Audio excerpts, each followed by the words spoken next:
నమస్కారం. దూరదర్శన్ వార్తా ప్రసారానికి స్వాగతం. నేను పవన్ కుమార్. వార్తల్లో ముందుగా ముఖ్యాంశాలు. ముగిసిన జూబ్లీహిల్స్ ఉప ఎన్నికల ప్రచారం. ఈ నెల 11న పోలింగ్ పూర్తయ్యే వరకు అమల్లో 144 సెక్షన్. బీహార్లో ముగిసిన చివరి విడత ఎన్నికల ప్రచారం. 122 అసెంబ్లీ నియోజకవర్గాలకు ఈ నెల 11న జరగనున్న పోలింగ్. పశ్చిమ బెంగాల్లో బూత్ లెవెల్ అధికారులకు కేంద్ర ఎన్నికల సంఘం షోకాజ్ నోటీసులు. టీ స్టాళ్లు, లోకల్ క్లబ్బులు, ఇతర ప్రదేశాల నుంచి ఫామ్స్ ఇవ్వడంతో 8 మంది అధికారులపై చర్యలు. విధుల్లో నిర్లక్ష్యంగా వ్యవహరిస్తే అధికారులపై చర్యలు తప్పవని ఈసీ వెల్లడి. తెలంగాణ ఏర్పాటు కోసం కాంగ్రెస్ ఎన్నో త్యాగాలు చేసిందన్న ముఖ్యమంత్రి. గత కాంగ్రెస్ ప్రభుత్వ నిర్ణయాల వల్లనే హైదరాబాద్ అభివృద్ధి కేంద్రంగా మారిందని వెల్లడి. మరో 8 ఏళ్లు కాంగ్రెస్సే అధికారంలో ఉంటుందని ధీమా వ్యక్తం చేసిన రేవంత్ రెడ్డి. బీఆర్ఎస్తో తనకెలాంటి సంబంధం లేదన్న ఎమ్మెల్సీ కల్వకుంట్ల కవిత. పార్టీ నుంచి తనను అవమానకరంగా బయటకు పంపించారని ఆవేదన. టీవీ రంగంలో ప్రతిభను గుర్తించేందుకు తెలంగాణ టెలివిజన్ అవార్డ్స్ ఏర్పాటు. సృజనాత్మకతను ప్రోత్సహించే ప్రభుత్వ సంకల్పానికి ప్రతీక అన్న మంత్రి కోమటిరెడ్డి వెంకటరెడ్డి. రజతోత్సవ కానుకగా ఉత్తరాఖండ్లో 8,260 కోట్ల ప్రాజెక్టులకు ప్రధానమంత్రి శంకుస్థాపన.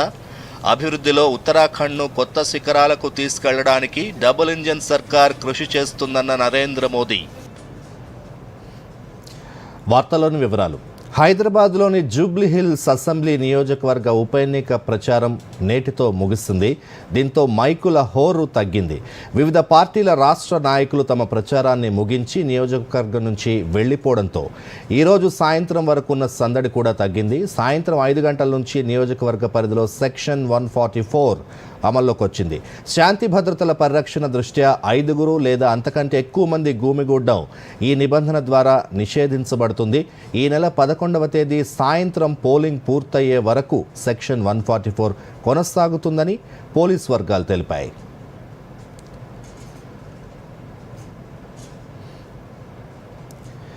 బీహార్ అసెంబ్లీ ఎన్నికలకు సంబంధించిన చివరి విడత ఎన్నికల ప్రచారం ముగిసింది. ఈ విడతలో కీలకమైన అనేక నియోజకవర్గాలు ఉండడంతో ప్రధాన రాజకీయ పార్టీల నాయకులు చివరి నిమిషం వరకు పెద్ద ఎత్తున సభలు, రోడ్ షోలు నిర్వహించారు. ఈ నెల 11న 20 జిల్లాల్లో 122 అసెంబ్లీ నియోజకవర్గాల్లో పోలింగ్ జరగబోతోంది. ఈ రెండో విడత ఎన్నికల్లో 136 మంది మహిళలు సహా 1,302 మంది అభ్యర్థులు బరిలో ఉన్నారు. ఈ విడతలో 3,70,00,000 మందికి పైగా ఓటు హక్కు వినియోగించుకోనున్నారు. ఈ ఎన్నికల కోసం రాష్ట్ర ఎన్నికల సంఘం మొత్తం 45,399 పోలింగ్ కేంద్రాలను ఏర్పాటు చేసింది. భద్రతా దళాలు, ఎన్నికల సిబ్బంది తుది ఏర్పాట్లలో నిమగ్నమై ఉన్నాయి. ప్రతి పోలింగ్ కేంద్రంలో సీసీటీవీ పర్యవేక్షణ, మహిళా పోలింగ్ బూతులు, ప్రత్యేక సహాయ కేంద్రాలు ఏర్పాటు చేసినట్లు అధికారులు వెల్లడించారు. హైదరాబాద్లోని జూబ్లీహిల్స్ ఉప ఎన్నికకు ఏర్పాట్లు చురుగ్గా సాగుతున్నాయి. ఓటర్లు తమ ఓటు హక్కును వినియోగించుకునేందుకు అధికారులు అన్ని ఏర్పాట్లు చేస్తున్నారు. ఎలాంటి అవాంఛనీయ సంఘటనలు జరగకుండా పోలీసులు పటిష్టమైన భద్రతా చర్యలు తీసుకుంటున్నారు. మరిన్ని వివరాలు చూద్దాం.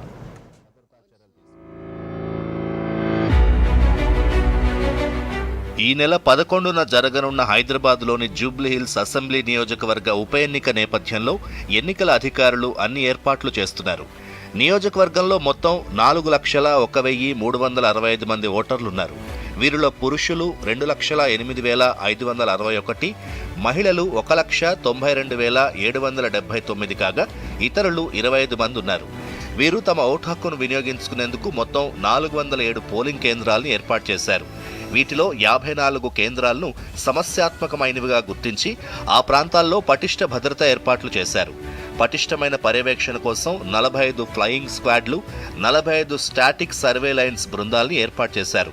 ఈ బృందాల వాహనాలకు జీపీఎస్, పీటీజెడ్ కెమెరాలను అమర్చి జీహెచ్ఎంసీ ప్రధాన కార్యాలయంలో కంట్రోల్ రూమ్ నుంచి 24 గంటలు పర్యవేక్షిస్తున్నారు. నియోజకవర్గంలో సమస్యాత్మక ప్రాంతాలను గుర్తించిన పోలీసులు అక్కడ రెండంచెల భద్రతను ఏర్పాటు చేశారు.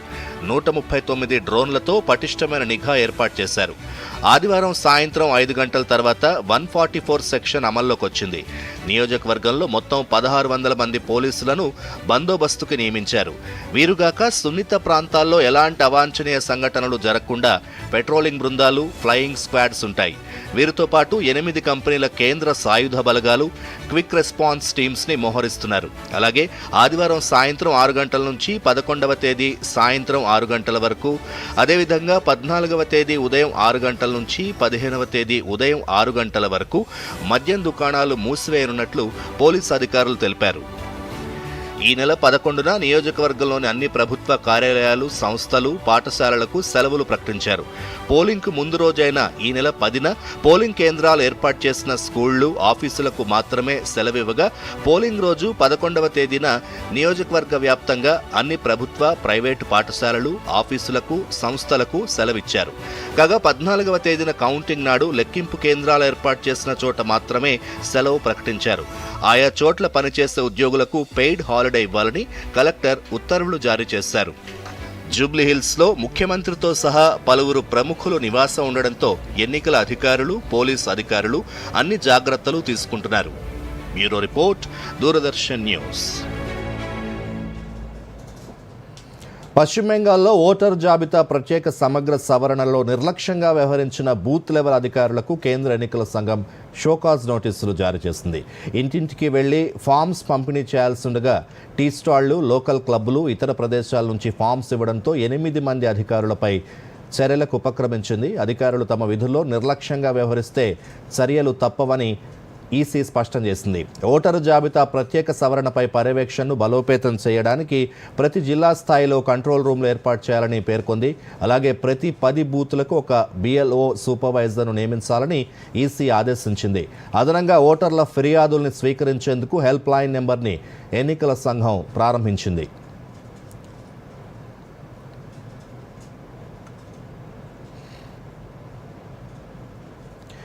తెలంగాణ ఏర్పాటు కోసం కాంగ్రెస్ పార్టీ ఎన్నో త్యాగాలు చేస్తుందని ముఖ్యమంత్రి రేవంత్ రెడ్డి అన్నారు. మరో 8 ఏళ్లు కాంగ్రెస్ అధికారంలో ఉంటుందని ధీమా వ్యక్తం చేశారు. ప్రెస్ క్లబ్ హైదరాబాద్ ఏర్పాటు చేసిన మీట్ ది ప్రెస్లో ముఖ్యమంత్రి పలు అంశాలపై మాట్లాడారు. అనంతరం మీడియా ప్రతినిధులు అడిగిన ప్రశ్నలకు ఆయన సమాధానమిచ్చారు. మరిన్ని వివరాలు.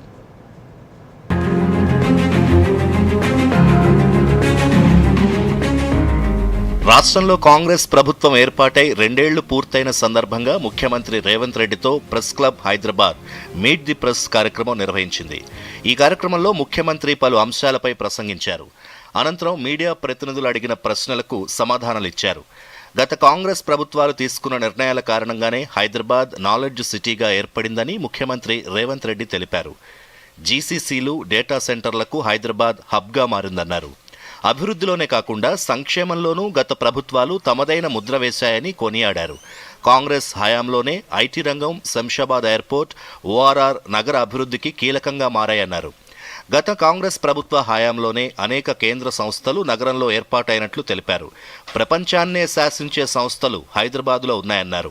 2004-2014 మధ్య కాంగ్రెస్ ప్రభుత్వాలు కేంద్ర, రాష్ట్రంలో అధికారంలో ఉంటూ హైదరాబాద్ అభివృద్ధికి కృషి చేశాయని గుర్తు చేశారు. రాజకీయంగా కాంగ్రెస్ పార్టీ ఎంత త్యాగం చేసిందో మీకు అందరికీ తెలుసు. ఈనాడు ఐటీ, ఫార్మా, ఎడ్యుకేషన్ ఇన్స్టిట్యూట్స్ ఒక నాలెడ్జ్ హబ్గా హైదరాబాద్ మారింది అని అంటే ఆనాడు ఒక స్పెషల్ పాలసీ తీసుకొచ్చింది. చంద్రబాబు నాయుడు గారైనా, డాక్టర్ వైఎస్ రాజశేఖర రెడ్డి గారైనా ఈ మహానగర యొక్క అభివృద్ధి కోసం తీసుకున్న నిర్ణయాలను రాజకీయంగా భిన్న అభిప్రాయాలు ఉన్నా వాటిని కొనసాగించారు. ఇచ్చిన మాట నిలబెట్టుకోవడం కోసం కాంగ్రెస్ పార్టీ ఎన్నో త్యాగాలు చేస్తుందని ముఖ్యమంత్రి తెలిపారు. 4 కోట్ల మంది ప్రజల ఆకాంక్షలకు అనుగుణంగా ప్రత్యేక రాష్ట్రాన్ని ఏర్పాటు చేస్తుందని అన్నారు. భారత రాష్ట్ర సమితి హయాంలో రాష్ట్రాన్ని అధోగతి పాలు చేశారని ముఖ్యమంత్రి రేవంత్ రెడ్డి విమర్శించారు. వ్యవసాయం, విద్య, వైద్యం ఇలా అన్ని రంగాల్లోనూ గత ప్రభుత్వం విఫలమైందన్నారు. కాళేశ్వరం ద్వారా 1 ఎకరానికైనా నీరిచ్చారా అని ముఖ్యమంత్రి ప్రశ్నించారు. కాళేశ్వరం లేకుండానే తమ ప్రభుత్వం రికార్డు స్థాయిలో వరి పండించినట్లు ముఖ్యమంత్రి తెలిపారు. 2,000 కోట్ల రూపాయలు కాంట్రాక్టర్లకు బిల్లు చెల్లించిన కాళేశ్వరం 3 ఏళ్ల కట్టడం కూలేశ్వరం అయిపోవడం జరిగింది. వీటి వల్ల కానీ కాళేశ్వరం వల్ల కానీ 1 ఎకరాకైనా నీళ్లు ఇచ్చిందా? కాళేశ్వరం లేకుంటే ఈరోజు భారతదేశంలోనే అత్యధికంగా వరి ధాన్యాన్ని ఉత్పత్తి చేసి ఒక్క సంవత్సరంలో 2,85,00,000 మెట్రిక్ టన్నుల వరి ధాన్యాన్ని ఉత్పత్తి నా ప్రభుత్వం సాధించింది. కేటీఆర్ జీవితంలోనే అధికారం అనే రేఖ లేదు అని జోస్యం చెప్పారు. కేటీఆర్ దశే బాగోలేకపోతే కేసీఆర్ ఎన్ని దిశలు మార్చినా ఏం లాభమని అన్నారు. కేటీఆర్ అరెస్టుకి గవర్నర్ అనుమతి ఇవ్వలేదని తెలిపారు. కేసీఆర్ పెట్టిన ఏ పథకాన్ని కూడా తాము రద్దు చేయలేదని, వాటిని కొనసాగిస్తూ అదనంగా అనేక కొత్త పథకాలు తీసుకొచ్చామన్నారు. ఎస్సీ వర్గీకరణపై ఎవరూ చేయని సాహసం చేశామని, దేశంలో ఎవరూ చేయని కులగణనను రాష్ట్రంలో చేసి చూపించినట్లు తెలిపారు. తెలంగాణకు రాష్ట్ర గీతాన్ని అందించామన్నారు. మరో 8 ఏళ్లు తామే అధికారంలో ఉంటామని ముఖ్యమంత్రి ధీమా వ్యక్తం చేశారు. ఆనాటి పథకాలను వేటిని రద్దు చేయలేదు. ఆనాడు దొడ్డు బియ్యం ఇచ్చి బర్లకు దానా పెడుతుంటే ఈనాడు నేను సన్న బియ్యం ఇచ్చి 3,10,00,000 మంది ఈరోజు తెలంగాణ రాష్ట్రంలో సన్న బియ్యం తింటున్నారు.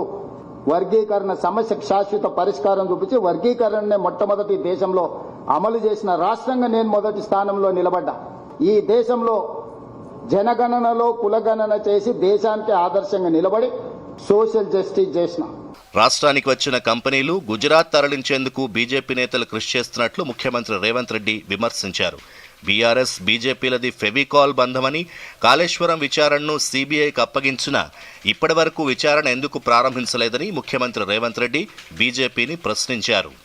రాష్ట్ర ప్రభుత్వం శాసనసభలో చర్చించి మెజారిటీ శాసనసభ్యుల యొక్క సూచన మేరకు సిబిఐకి ఇచ్చినాము. 3 నెలలైనా ఈ రోజు వరకు దాని మీద ఒక్క అడుగు కూడా కేంద్ర ప్రభుత్వం ముందుకు వెయ్యలేదు. సిబిఐ కాళ్లకు బంధం వేస్తున్నది ఎవరో తేల్చాల్సింది మీడియా మిత్రులు. Bureau report, Doordarshan news. భారత రాష్ట్ర సమితితో రాజకీయంగా తనకు ఎలాంటి సంబంధం లేదని తెలంగాణ జాగృతి అధ్యక్షురాలు కల్వకుంట్ల కవిత స్పష్టం చేశారు. హనుమకొండలో మీడియాతో మాట్లాడిన కవిత బీఆర్ఎస్ నుంచి అవమానకరంగా బయటకు పంపించినట్లు పేర్కొన్నారు. తప్పు చేస్తే నోటీస్ ఇవ్వాల్సిందని, అడగకుండానే సస్పెండ్ చేశారని ఆవేదన వ్యక్తం చేశారు. పార్టీలో ఉన్నప్పుడు ప్రోటోకాల్ పేరుతో నిజామాబాద్కే పరిమితం చేశారని ఆరోపించారు. ప్రస్తుతం బీఆర్ఎస్తో ఎలాంటి సంబంధం లేదని స్పష్టం చేశారు ఆమె. అధికారం శాశ్వతం కాదని, దాన్ని శాశ్వతం అనుకున్న వారిని ప్రజలు ఇంట్లో కూర్చోబెట్టారని కల్వకుంట్ల కవిత గుర్తు చేశారు. జూబ్లీహిల్స్ ప్రచారంలో పాలక ప్రతిపక్షాలు మునిగిపోయాయని విమర్శించారు. ప్రజా సమస్యలపై పోరాడతారని, రాజకీయం ఖచ్చితంగా చేస్తారని ప్రకటించారు. ఆడపిల్లలు తలచుకుంటే రాజకీయాలు ఎలా చేస్తారో చేసి చూపిస్తారని తెలంగాణ జాగృతి అధ్యక్షురాలు కవిత ధీమా వ్యక్తం చేశారు. అడగాలి కదా, ఒక షోకాజ్ నోటీస్ అయితే ఇవ్వాలి కదా. డైరెక్ట్గా సస్పెండ్ చేయడం అన్నది చాలా అవమానకరం అన్న. నేను కూడా తెలంగాణ బిడ్డనే, ఆకలినైనా తట్టుకుంటాం కానీ అవమానాన్ని తట్టుకోలేం కదా. అందుకే నేను కూడా ఎమ్మెల్సీ పదవికి రాజీనామా చేసిన అన్న. డెఫినెట్గా పార్టీ ప్రాథమిక సభ్యత్వానికి రాజీనామా చేసిన. నేను కేసీఆర్ బిడ్డనవడం నా అదృష్టం, 101% డౌట్ లేదు. కేసీఆర్ గారు తండ్రిగా పిలిస్తే ఖచ్చితంగా వెళ్తా. రాజకీయంగా చర్చించడానికి ఏమీ లేదు. చర్చించేటటువంటి నావ దాటిపోయింది కదా, నా టైం దాటిపోయింది. తండ్రిగా పిలిస్తే ఖచ్చితంగా వెళ్తాను.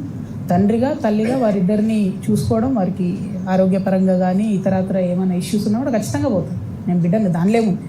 పాలిటిక్స్ వేరు, పర్సనల్ వేరు. పొలిటికల్గా మాత్రం బీఆర్ఎస్ పార్టీతో నాకు ఎటువంటి సంబంధం. ఇప్పుడు కాసేపు ప్రకటనలు.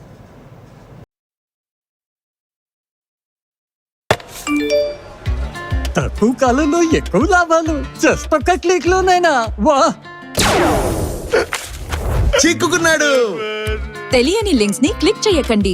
ఆర్బీఐ అంటోంది తెలివిగా ఆలోచించండి, అప్రమత్తంగా ఉండండి. జూబ్లీహిల్స్ శాసనసభ ఉప ఎన్నిక పోలింగ్ తేదీ నవంబర్ 11, 2025. ఓటు వేయడానికి సిద్ధంగా ఉండండి. ఎటువంటి ప్రలోభాలకు లొంగకుండా నైతికంగా, నిర్భయంగా, నిష్పక్షపాతంగా ఓటు వేయండి. ఓటు వేయడం మన బాధ్యత. ప్రతి ఓటరు విధిగా తమ ఓటు హక్కును వినియోగించుకోండి. గుర్తుంచుకోండి, జూబ్లీహిల్స్ నియోజకవర్గ పోలింగ్ తేదీ నవంబర్ 11, 2025 మంగళవారం ఉదయం 7 గంటల నుంచి సాయంత్రం 6 గంటల వరకు. జారీ చేయువారు ప్రధాన ఎన్నికల అధికారి, తెలంగాణ.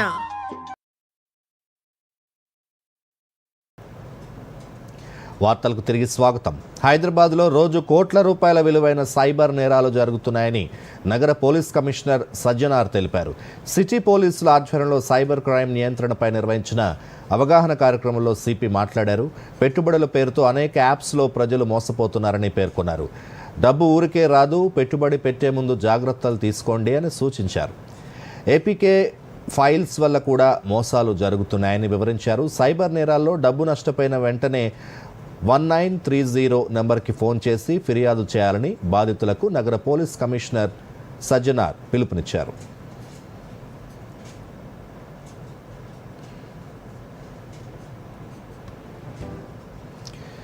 ఎటు చూసినా పచ్చదనం, ఎత్తైన చెట్లు, జాలువారుతున్న జలపాతం. ప్రకృతి ప్రేమికుల్ని ఆదిలాబాద్ జిల్లా నేరేడిగొండ మండలంలోని కుంటాల జలపాతం నీటి ప్రవాహం కనువిందు చేస్తోంది.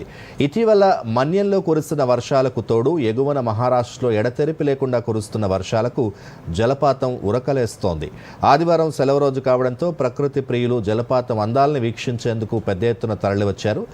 జలపాతం వద్ద ఫోటోలు, సెల్ఫీలు దిగుతూ సంబరాల్లో మునిగి తేలారు. ఈ సందర్భంగా పలువురు పర్యాటకులు దూరదర్శన్తో మాట్లాడుతూ ప్రకృతి సౌందర్యాలకు నిలయంగా ఉన్న కుంటాల జలపాతం ఆహ్లాదకరంగా ఉందని తెలిపారు. జలపాతం వద్ద పర్యాటకులు తగు జాగ్రత్తలు తీసుకోవాలని ఫారెస్ట్ సిబ్బంది సూచించారు. జలపాతం సమీపంలోకి వెళ్లకూడదని, ప్రమాదం పొంచి ఉంటుందని హెచ్చరించారు.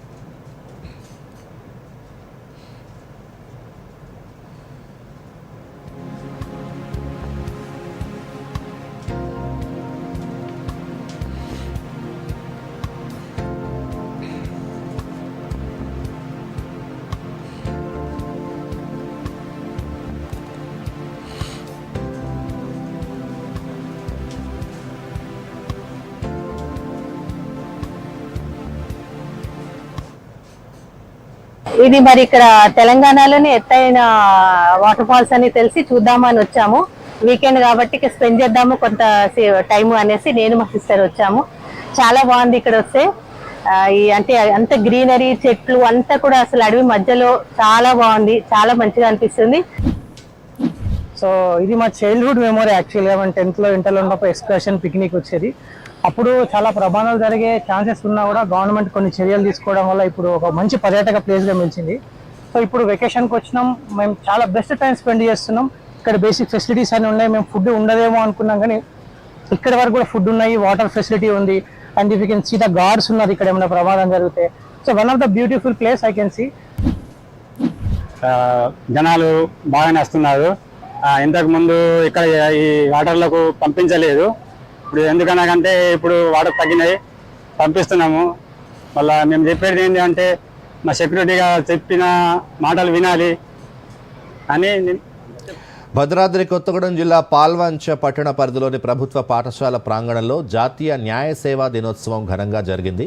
ఈ కార్యక్రమాన్ని భద్రాద్రి కొత్తగూడెం జిల్లా ప్రత్యేక 2వ జ్యుడిషియల్ న్యాయమూర్తి మెండు రాజమల్లు, జిల్లా బార్ అసోసియేషన్ అధ్యక్షులు లక్కినేని సత్యనారాయణ ప్రారంభించారు. అనంతరం వారు మాట్లాడుతూ న్యాయ సంబంధిత విషయాలపై ప్రతి ఒక్కరికి అవగాహన కల్పించేందుకు జాతీయ న్యాయ సేవా దినోత్సవం నిర్వహించనున్నట్లు తెలిపారు.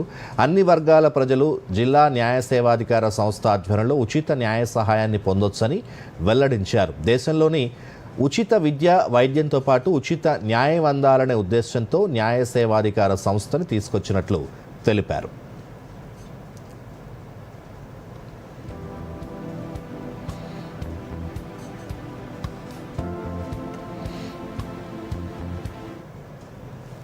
ఈ రోజున లీగల్ సర్వీస్ అథారిటీ డే ఒక జాతీయ పండుగగా నిర్వహించుకోవాలి. ఎందుకంటే ఈ రోజున ఈ డే సందర్భంగా ప్రతి పేదవాడికి ఉచిత న్యాయం అందాలి, లోక్ అదాలత్ ద్వారా కేసులు పరిష్కరించుకోవాలి.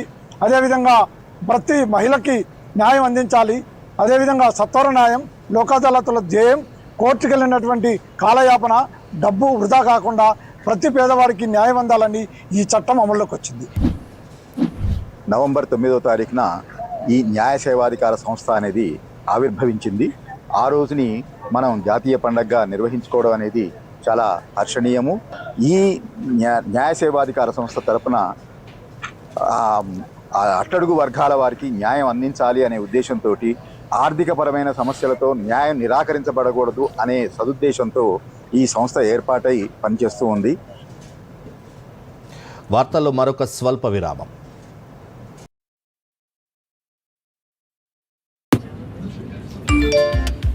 Work from home, high salary, just ఒక్క క్లిక్ లో. అరే వా,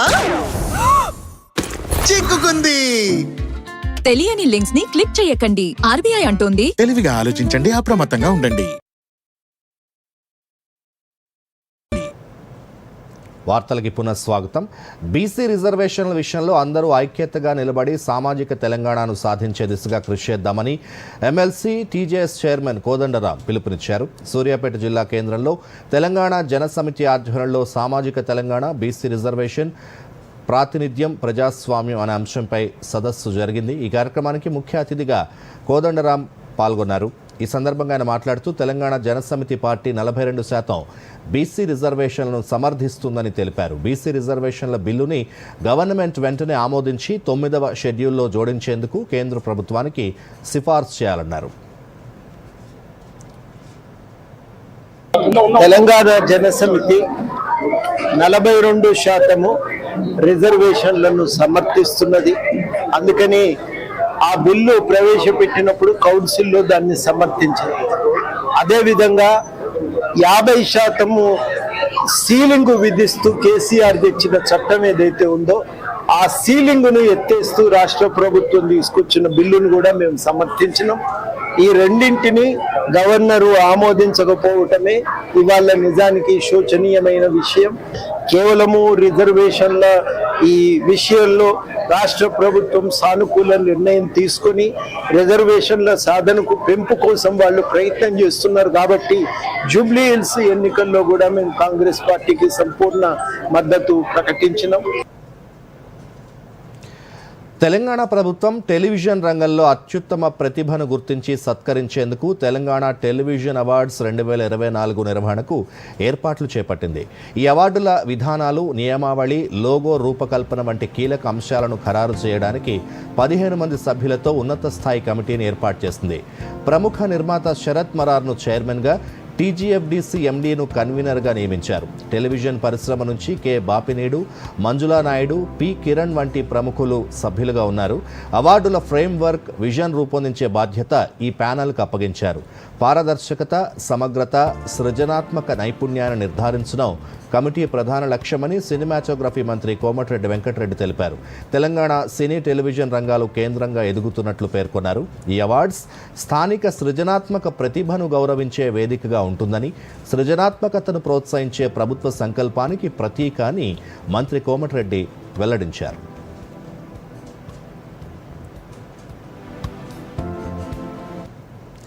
గత 25 ఏళ్లలో ఉత్తరాఖండ్ రాష్ట్రం పలు రంగాల్లో గణనీయమైన పురోగతి సాధించిందని ప్రధానమంత్రి నరేంద్ర మోదీ వ్యాఖ్యానించారు. రజతోత్సవ కానుకగా ఉత్తరాఖండ్ రాష్ట్రంలో 8,260 కోట్ల రూపాయల విలువైన పలు ప్రాజెక్టులను మోదీ ప్రారంభించి శంకుస్థాపన చేశారు. ఈ ప్రాజెక్టులో తాగునీరు, నీటిపారుదల, సాంకేతిక విద్య, శక్తి, పట్టణాభివృద్ధి, క్రీడలు, నైపుణ్యాభివృద్ధి వంటి అనేక రంగాలున్నాయి. అనంతరం ప్రధానమంత్రి ఫసల్ బీమా యోజన కింద 28,000 మందికి పైగా రైతుల బ్యాంకు ఖాతాల్లోకి నేరుగా 62 కోట్ల రూపాయలకు పైగా ఆర్థిక సహాయాన్ని మోదీ విడుదల చేశారు. ఈ సందర్భంగా ప్రధాని మోదీ మాట్లాడుతూ ఉత్తరాఖండ్ రాష్ట్ర రజతోత్సవం సందర్భంగా ఆ రాష్ట్ర ప్రజలకు శుభాకాంక్షలు తెలిపారు. ఉత్తరాఖండ్ను అభివృద్ధిలో కొత్త శిఖరాలకు తీసుకెళ్లడానికి డబుల్ ఇంజన్ సర్కార్ నిరంతరం కృషి చేస్తోందని పేర్కొన్నారు. ఉత్తరాఖండ్లో 2 లక్షల కోట్ల రూపాయల విలువైన మౌలిక సదుపాయాల ప్రాజెక్టులపై పనులు జరుగుతున్నాయని ప్రధాని అన్నారు. मुझे इस बात की भी खुशी है कि डबल इंजन की भाजपा सरकार उत्तराखंड के सामर्थ्य को नई ऊंचाई देने में जुटी है. मैं आप सभी को उत्तराखंड की रजत जयंती पर बहुत बहुत बधाई देता हूं. 25 सालों में इंजीनियरिंग कॉलेजों की संख्या 10 गुना से ज्यादा बढ़ी है. पहले यहां सिर्फ एक मेडिकल कॉलेज था, आज यहां 10 मेडिकल कॉलेज है. తెలంగాణ సైబర్ సెక్యూరిటీ బ్యూరో 5 రాష్ట్రాల్లో కీలక ఆపరేషన్ నిర్వహించింది.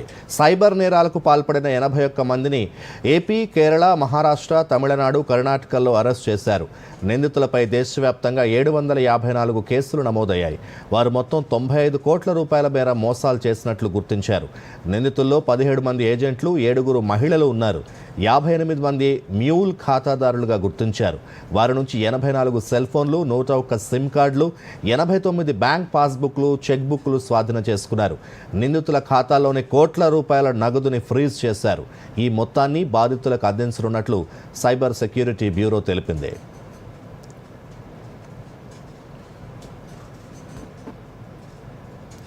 సమాజంలో విభేదాలను తొలగించేందుకు సంఘ్ డైలాగ్స్ ప్రారంభిస్తుందని RSS Sarsanghchalak Mohan Bhagwat తెలిపారు. బెంగళూరులో సంఘ్ యాత్ర 100 సంవత్సరాలు న్యూ హారిజన్స్ కార్యక్రమంలో మోహన్ భగవత్ మాట్లాడుతూ సామాజిక సామరస్యం కోసం విభేదాలను అధిగమించేందుకు పనిచేస్తామని చెప్పారు.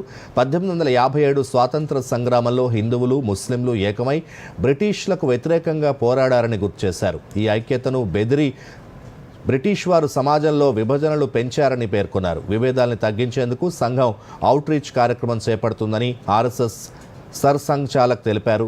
సద్భావన కార్యక్రమంలో బ్లాక్ స్థాయిలో అనేక మంది నాయకులతో సంప్రదింపులు జరుపుతామని వివరించారు. సమాజ సామరస్యానికి పౌర సమాజం సహకరించాలని ఆర్ఎస్ఎస్ సర్ సంఘ్ చాలక్ మోహన్ భగవత్ కోరారు.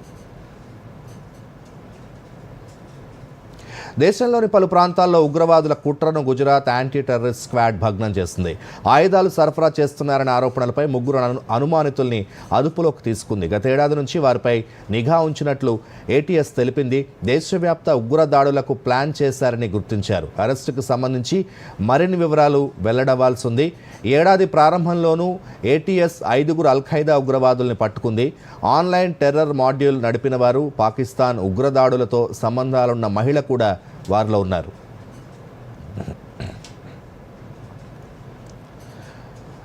ఇటీవల కాలంలో దేశవ్యాప్తంగా బంగారం ధరలు పరుగులు పెడుతున్నాయి. దీంతో బంగారంలో పెట్టుబడి పెట్టాలనుకునేవారు ఇతర మార్గాల కోసం చూస్తున్నారు. ఈ క్రమంలో చాలామంది డిజిటల్ గోల్డ్పై ఇన్వెస్ట్ చేస్తున్నారు.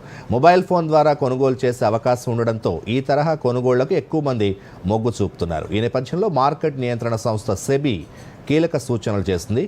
అవేంటో చూద్దాం. ఇటీవల కాలంలో చాలా మంది బంగారం కొనుగోలు చేసే బదులు ప్రత్యామ్నాయంగా డిజిటల్ గోల్డ్, ఈ గోల్డ్లో పెట్టుబడులు పెడుతున్నారు. వీటిలో ఇన్వెస్ట్ చేసేందుకు మార్కెట్లలో పలు వెబ్సైట్లు, యాప్లు అందుబాటులోకి వచ్చాయి. చెల్లింపుల సేవలు అందిస్తున్న సంస్థలు వీటిని తీసుకొచ్చాయి. తక్కువ మొత్తంతోనూ బంగారంలో పెట్టుబడి పెట్టేందుకు అవకాశం ఉండడంతో ఆసక్తి చూపుతున్నారు. అయితే డిజిటల్ గోల్డ్ పథకాలు అత్యంత నష్టభయంతో కూడుకున్నవని మార్కెట్ నియంత్రణ సంస్థ సెబీ మదుపరులకు హెచ్చరిక జారీ చేసింది. డిజిటల్ లేదా ఆన్లైన్ ప్లాట్ఫామ్ల ద్వారా లభించే బంగారం ఉత్పత్తుల పట్ల అప్రమత్తంగా ఉండాలని ఇన్వెస్టర్లకు సెబీ సూచించింది. వీటి ద్వారా బంగారాన్ని కొనుగోలు చేయడం వల్ల కొన్ని సందర్భాల్లో ఆర్థికంగా నష్టపోయే ప్రమాదం ఉందని హెచ్చరించింది. డిజిటల్ గోల్డ్ ఉత్పత్తులు తమ నియంత్రణ పరిధిలోకి రావని సెబీ స్పష్టం చేసింది. ప్రస్తుత చట్టాల ప్రకారం డిజిటల్ గోల్డ్ పెట్టుబడులు సెక్యూరిటీలు గాని కమోడిటీ డెరివేటివ్లు గాని కావని, కాబట్టి వాటికి సెబీ నియంత్రణ వర్తించదని వెల్లడించింది. అవి పూర్తిగా సెబీ వెలుపల పనిచేస్తాయని పేర్కొంది. అలాంటి ఉత్పత్తులకు సెక్యూరిటీల మార్కెట్ పరిధిలోని పెట్టుబడిదారులకు అందించే రక్షణ విధానాలేవి వర్తించవని ప్రకటనలో తెలిపింది. డిజిటల్ గోల్డ్లో కౌంటర్ పార్టీ, ఆపరేషనల్ రిస్కులు పొంచి ఉంటాయని హెచ్చరించింది. డిజిటల్ గోల్డ్ లేదా ఈ గోల్డ్పై పెట్టుబడి పెట్టాలనుకునేవారు ముందుగా ఆ సంస్థకు సెబీ రిజిస్ట్రేషన్ ఉందో లేదో తనిఖీ చేసుకోవాలి. ఆన్లైన్ ప్లాట్ఫామ్ల విషయంలో జాగ్రత్త వహించాలి. గోల్డ్ ఈటీఎఫ్లు, ఈజీఆర్లను డీమ్యాట్ ఖాతా ద్వారానే కొనుగోలు చేయండి. ఆన్లైన్లో ఆకర్షణీయమైన ఆఫర్లు చూసి వెంటనే పెట్టుబడి పెట్టకుండా సంస్థ ప్రామాణికతను తనిఖీ చేయాలి. ఇప్పటికే ఇలాంటి పథకాల్లో మదుపు చేస్తే అప్రమత్తతగా ఉండాలి. పెద్దగా పేరులేని సంస్థల్లో పెట్టుబడులు పెట్టుంటే వాటిని వెనక్కి తీసుకునే ప్రయత్నం చేయాలి. ఈ మొత్తాన్ని సెబీ నియంత్రణ పరిధిలోని మ్యూచువల్ ఫండ్ సంస్థలు అందించే గోల్డ్ ఫండ్లు లేదా గోల్డ్ ఈటీఎఫ్ ఎఫ్ఓఎఫ్లోకి మళ్లించాలి. బంగారంలో పెట్టుబడి కోసం సురక్షిత మార్గాలను ఎంచుకోవాలని సెబీ సూచించింది. డిజిటల్ లేదా ఆన్లైన్ ప్లాట్ఫామ్లలో లభించే బంగారం ఉత్పత్తుల పట్ల అప్రమత్తంగా ఉండాలని సెబీ ఇన్వెస్టర్లకు సూచించింది. Bureau report, Doordarshan news. వాతావరణం విషయానికి వస్తే నవంబర్ ఆరంభంలోనే చలి పంజా విసురుతోంది. ఇప్పటికే రాష్ట్ర వ్యాప్తంగా పలు ప్రాంతాల్లో అత్యల్ప ఉష్ణోగ్రతలు నమోదవుతున్నాయి. గురువారం రాత్రి నుంచే చలి తీవ్రత మొదలైన నిన్న రాత్రి ఉష్ణోగ్రతలు మరింతగా పడిపోయాయి. రానున్న రోజుల్లో పలు ప్రాంతాల్లో ఉష్ణోగ్రతలు సింగిల్ డిజిట్కు పడిపోయే అవకాశం ఉందని హైదరాబాద్ వాతావరణ కేంద్రం తెలిపింది. ఇదే సమయంలో ద్రోణి కారణంగా పలు ప్రాంతాల్లో వర్షాలు పడే అవకాశం ఉందని కూడా చెప్పింది. ఓవైపు వర్షం, మరోవైపు చలి తీవ్రత పెరగడంతో అనారోగ్య సమస్యలు తలెత్తే అవకాశం అవకాశం ఉందని వైద్యులు హెచ్చరిస్తున్నారు. శీతాకాలంలో తీసుకోవాల్సిన జాగ్రత్తలపై దృష్టి సారించాలని సూచిస్తున్నారు. మరోసారి ముఖ్యాంశాలతో వార్తల్ని ముగిద్దాం. నమస్కారం. ముగిసిన జూబ్లీహిల్స్ ఉప ఎన్నికల ప్రచారం. ఈ నెల 11న పోలింగ్ పూర్తయ్యే వరకు అమల్లో 144 సెక్షన్. బీహార్లో ముగిసిన చివరి విడత ఎన్నికల ప్రచారం. 122 అసెంబ్లీ నియోజకవర్గాలకు ఈ నెల 11న జరగనున్న పోలింగ్. పశ్చిమ బెంగాల్లో బూత్ లెవెల్ అధికారులకు కేంద్ర ఎన్నికల సంఘం షోకాజ్ నోటీసులు. టీ స్టాళ్లు, లోకల్ క్లబ్బులు, ఇతర ప్రదేశాల నుంచి ఫామ్స్ ఇవ్వడంతో 8 మంది అధికారులపై చర్యలు. విధుల్లో నిర్లక్ష్యంగా వ్యవహరిస్తే అధికారులపై చర్యలు తప్పవని ఈసీ వెల్లడి. తెలంగాణ ఏర్పాటు కోసం కాంగ్రెస్ ఎన్నో త్యాగాలు చేసిందన్న ముఖ్యమంత్రి. గత కాంగ్రెస్ ప్రభుత్వ నిర్ణయాల వల్లనే హైదరాబాద్ అభివృద్ధి కేంద్రంగా మారిందని వెల్లడి. మరో 8 ఏళ్లు కాంగ్రెస్సే అధికారంలో ఉంటుందని ధీమా వ్యక్తం చేసిన రేవంత్ రెడ్డి. బీఆర్ఎస్తో తనకెలాంటి సంబంధం లేదన్న ఎమ్మెల్సీ కల్వకుంట్ల కవిత. పార్టీ నుంచి తనను అవమానకరంగా బయటకు పంపించారని ఆవేదన. టీవీ రంగంలో ప్రతిభను గుర్తించేందుకు తెలంగాణ టెలివిజన్ అవార్డ్స్ ఏర్పాటు. సృజనాత్మకతను ప్రోత్సహించే ప్రభుత్వ సంకల్పానికి ప్రతీక అన్న మంత్రి కోమటిరెడ్డి వెంకటరెడ్డి. రజతోత్సవ కానుకగా ఉత్తరాఖండ్లో 8,260 కోట్ల ప్రాజెక్టులకు ప్రధానమంత్రి శంకుస్థాపన. అభివృద్ధిలో ఉత్తరాఖండ్ను కొత్త శిఖరాలకు తీసుకెళ్లడానికి డబుల్ ఇంజన్ సర్కార్ కృషి చేస్తుందన్న నరేంద్ర మోదీ. ఇప్పుడు వార్తలు ఎక్కడైనా ఎప్పుడైనా DD న్యూస్ ఇప్పుడు మీ చేతిలో. దూరదర్శన్ యాదగిరి వార్తలు డిజిటల్ ప్లాట్ఫామ్స్ లో చూడండి. యూట్యూబ్, ఫేస్బుక్, ఇన్స్టాగ్రామ్, ఎక్స్ మరియు వేవ్స్ లో ఫాలో అవ్వండి. లైక్ చేయండి, షేర్ చేయండి.